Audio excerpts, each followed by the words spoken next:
మహేష్ బాబు, ప్రభాస్, ఎన్టీఆర్ లాంటి అతిపెద్ద స్టార్స్ దేశ సంస్కృతి సంప్రదాయాల కోసం ఒక భారీ ప్రయత్నం చేస్తున్నారు అని మీకు తెలుసా? మన బిడ్డల భవిష్యత్తు మీద ప్రభావం చూపేలాగా, వాళ్ళ ఆలోచన ధోరణి మారేలాగా వీళ్ళు కొత్తగా ఒక అటెంప్ట్ మొదలు పెట్టారు అని మీరు విన్నారా ఇప్పటివరకు? వినకపోతే గనక నేను చెప్పబోయే ఈ విషయం చూస్తే ఇది ఖచ్చితంగా మన ఫ్యూచర్ మీద ఇంపాక్ట్ చూపించబోయే పరిణామమే అని తీరుతాం అన్నట్టు.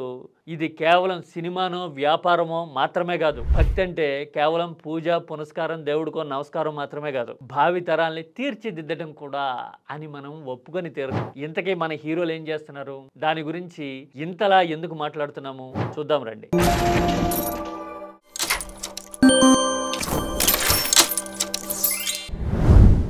వచ్చే 3 ఏళ్లలో మన వెండి తెర మీద దాదాపు ఒక 25-30 కోట్ల వ్యాపారం మైథాలజీ మీద, మన పురాణ గాథల మీద, మన సంస్కృతి సంప్రదాయాల మీద జరగబోతోంది.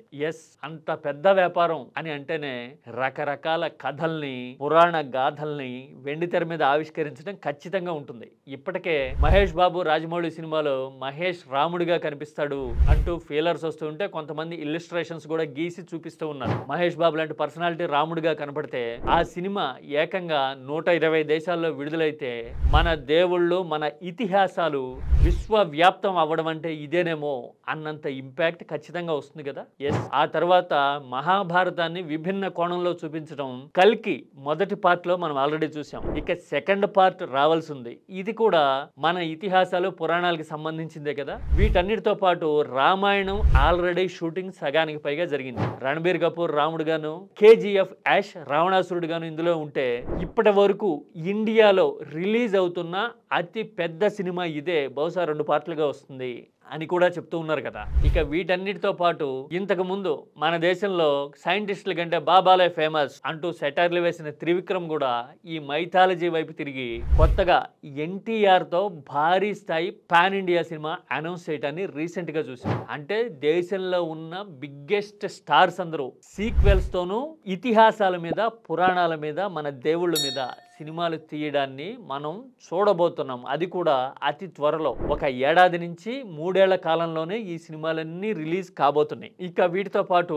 బ్రహ్మాస్త్ర లాంటి ఫ్రాంచైజీని కూడా ఆల్రెడీ అనౌన్స్ చేయడమే కాదు, ఫస్ట్ పార్ట్ ఆల్రెడీ వచ్చేసింది. ఇది మహావిష్ణువు అవతారాల సెంట్రిక్ గా సినిమా మొత్తం సాగడం మనం ఫస్ట్ పార్ట్ లో చూసాం.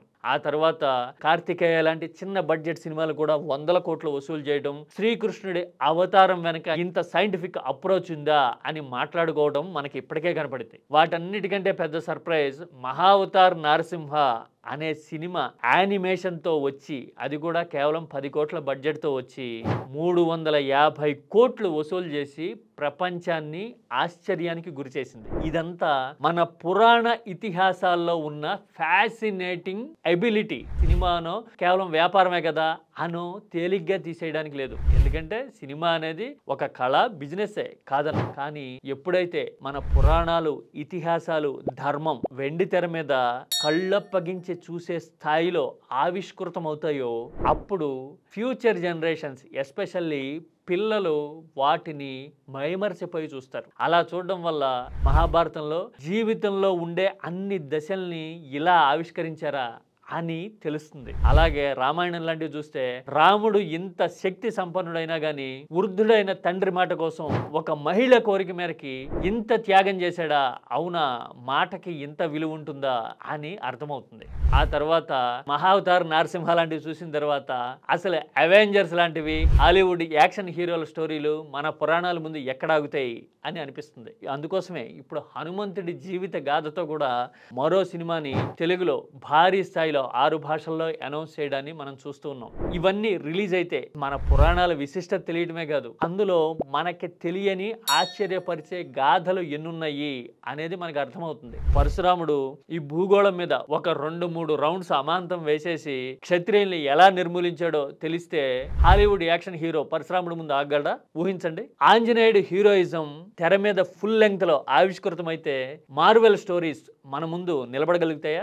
ఇవే కాదు, కార్తవీర్యార్జునుడు లాంటి స్టోరీలు, అప్పట్లోనే నదులని తన శక్తి సామర్థ్యాలతో దారి మళ్లించిన పురాణ గాథలు ఇంకా ఎన్నో మన గ్రంథాల్లో కనపడుతూ ఉంటాయి. అవి గనక సినిమాలుగా రావడం మొదలైతే గనక ఎంటర్టైన్మెంట్ ఎలాగో ఉంటుంది, సంస్కృతి సంప్రదాయాలన్నీ ఎలాగో తెలుస్తాయి. అన్నిటికీ మించి మన ఆలోచనలకి, మన పూర్వీకులకి, మన సంస్కృతి సంప్రదాయాలకి, మన దేశానికి ఇంత విశిష్టత ఉందా అని మన సెల్ఫ్ ఎస్టీమ్ అనేది బూస్ట్ అవడమే కాదు, ప్రపంచంలో మనం ఎవరికి తక్కువ కాదు. ఇన్ఫాక్ట్ మిగతా దేశాలు, సంస్కృతులు కళ్ళు తెరవకు మునిపే మనం ప్రపంచాన్ని ఏలినంత గొప్పగా ఇలాంటివన్నీ ఆవిష్కరించామా అనే కాన్ఫిడెన్స్ మన పిల్లల భవిష్యత్ తరాల ఆలోచనలో వస్తే గనక వాళ్ళ జీవితాలు మారడానికి ఒక బలమైన భావజాలం ఖచ్చితంగా పునాదులు వేసుకుంటుంది అని అనిపిస్తోంది. అందుకోసమే ఇప్పుడు మహేష్ సినిమా అయినా, ఎన్టీఆర్ సినిమా అయినా, ప్రభాస్ తీస్తున్న సినిమాలైనా, రామాయణం అయినా, మరోటైనా కేవలం కళాత్మక వ్యాపారమే కాదు, ఇది మన సంస్కృతి సంప్రదాయాల్ని తట్టి లేపి నేటి తరాలు కళ్ళప్పగించి చూసేలా చేయడం మాత్రమే కాదు, వాళ్ళ భవిష్యత్తుని విలువలతో కూడిన ఆలోచనల వైపు మళ్లించే ప్రయత్నం కూడా ఖచ్చితంగా. అంటే ఈ లెక్కన మన సినిమా స్టార్లు మహత్తరమైన అటెంప్ట్ చేస్తున్నారు అని ఒప్పుకోవాల్సిందే కదా.